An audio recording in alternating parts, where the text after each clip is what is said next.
mahigpit na tinutulan ang world tour, pag-ikot sa maraming lugar sa mundo ni Congressman Pulong Duterte dyan sa Davao.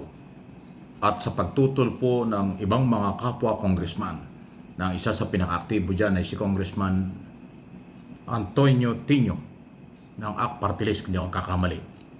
Sinulatan pa at mapila pa sa speaker na huwag payagan dahil daw po sa parang sobrang haba, sobrang dami ng lugar na pupuntahan ni Pulong Duterte. At dahil dyan, nagkaroon ng malaking pagbabago. Dati 17 countries, ngayon 2 na lang. Kita nyo? So, kaya sinabi ko matagumpay kasi kung hindi ito tinutulan, hindi ito iningaya ng mga tumututol doon sa bakasyon na yan, tuloy-tuloy yan. Mula ngayon December hanggang February. Ngayon, umiksi na lang yung biyahe at 2 lugar na lang ang pupuntahan. Ito, pakinggan nyo itong balitang ito. Mula sa 17, 2 bansa na lang ang pupuntahan ni Davao City Representative Paulo Duterte batay sa kanyang bagong travel clearance request.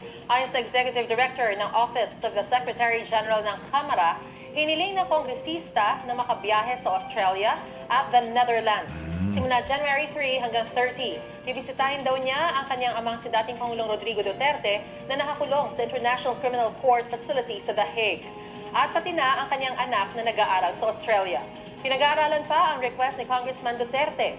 Kamakailan umani ng iba't ibang reaksyon ang unang request ni Congressman Duterte na makabiyahe sa 17 bansa mula December 15 hanggang February 20, 2026. Yun, no? So, yun na yun. Kita nyo? Nagkabunga. Yung mga pagtutol at pagtatanong. At panawagan din ng ibang sektor na huwag payagan. Ayun. So, dahil binawasan na, malamang papayagan na yan kasi identify na yung lugar at saka kung ano yung purpose. Kasi nung una, yung 17 countries, hindi malinaw kung ano ang lakad. Pero ngayon, mukhang madajustify 2, pagdalaw sa kanyang ama sa The Hague at pagdalaw ng kanyang anak na nag-aaral pala sa Australia. Ayun, di ba? Lagi ko papayagan na yan kasi maiksi January. Alam naman natin ang January, nakareses ang Congress. So, itong Christmas hanggang January, nakareses ang Congress. Okay lang yun. Kung parang na-justify na personal talaga ang biyahe. Pagdalo sa ama at doon sa anak ni Congressman Pulong Duterte. So, palagay ko, matatapos na yung usaping yan. Ilang araw o linggo rin, buwan siguro, pinag-usapan yan matapos na kumalat at nakarating sa buong Kongreso yung request ni Pulong na mag-travel nga sa napakarami mga bansa. Kung yung mapapansin, ang binanggit niya dyan ay halos buong Europe. Tapos North America, sa America, Australia, at marami mga bansa dito sa ASEAN. So 17. Ang dami So parang masyadong mahaba, magastos, at kung ano man, ayun.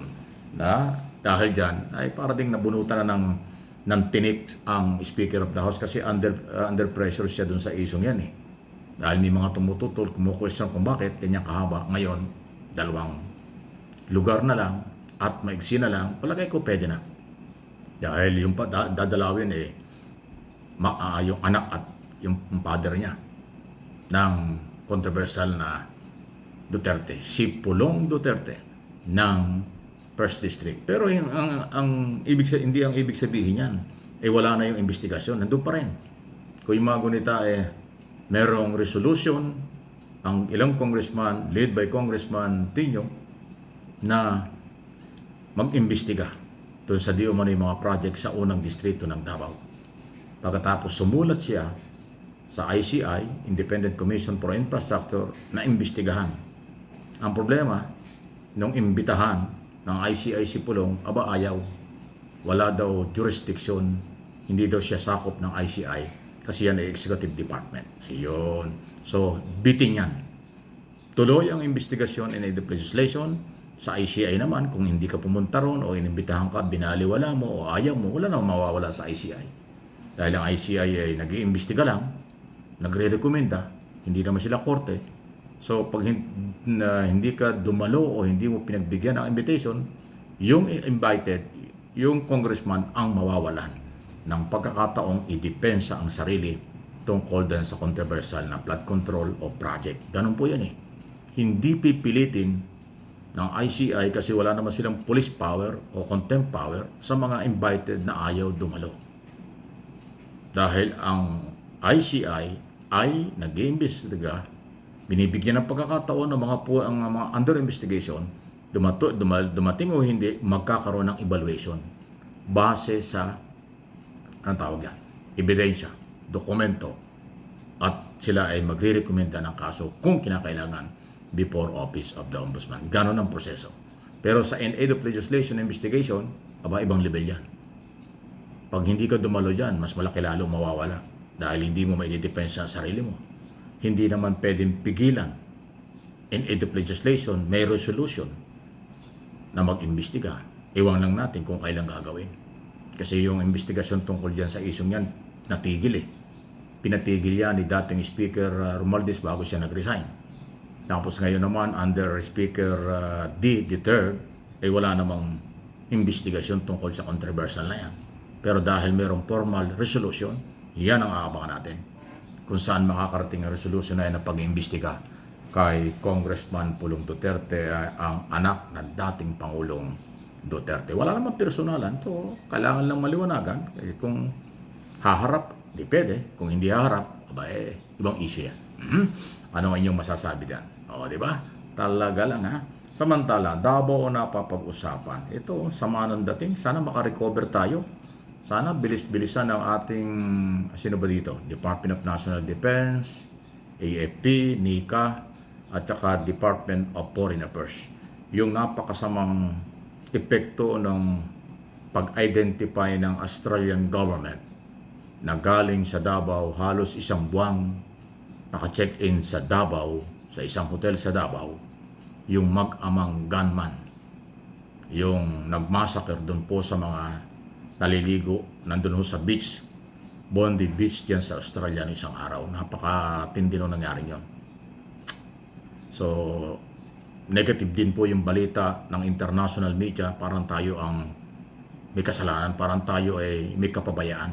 Kasi pinapalabas ng Australian government, di mo naman masisi, may pagka-terror ang galaw, pagkatapos na-discover nila na galing pala ng Pilipinas. Nagpunta rito ng kung nagbakasyon ba, kung ano mang ginawa. So ngayon, inaalam ng mga otoridad dun sa hotel, ewan ko ano maging pananagutan ng hotel dyan.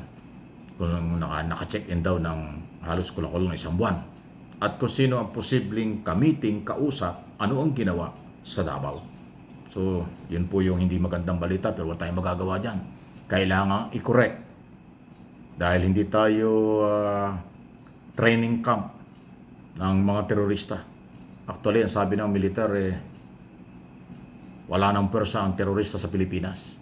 Kaya lang muling napag-usapan ito nang ito nga may nangyaring ganyang napakatindi. 16, 16 ang namatay, maraming sugatan doon sa Bondi Beach. Grabe ano ha? Ano kayang ginawa sa Davao nitong mag-amang ito?